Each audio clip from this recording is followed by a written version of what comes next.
So today we're going to show you how to maintain your in-pipe downpipe diverter. So there's not really much to do in order to maintain it, but just in case there's a blockage, we'll show you how to resolve it.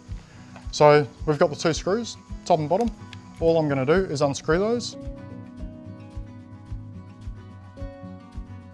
And then I can take that outer body off. I've just left the screws in there just so I don't lose them. And then you've got your attachment device here. So I'm just going to pull that out gently. Now, if there's a blockage, there might have been something in one of these holes. So just give it a clean out as necessary.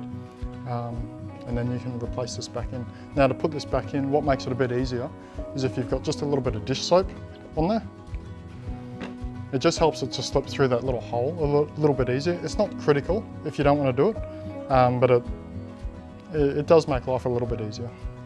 So all I'm going to do now, I'm just going to squish it back up, push it back in the hole.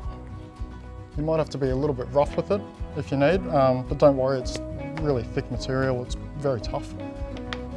And then I've got that, I've seated that in.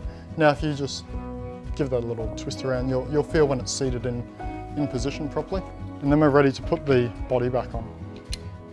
So with putting the body back on, now you've got these screws, and what's happened with these screws, there's already going to be a thread which is tapped into your pipe. So whether it's a plastic pipe or a metal pipe, there's going to be screws there. So what you want to do ideally is be really gentle with those, putting them back in.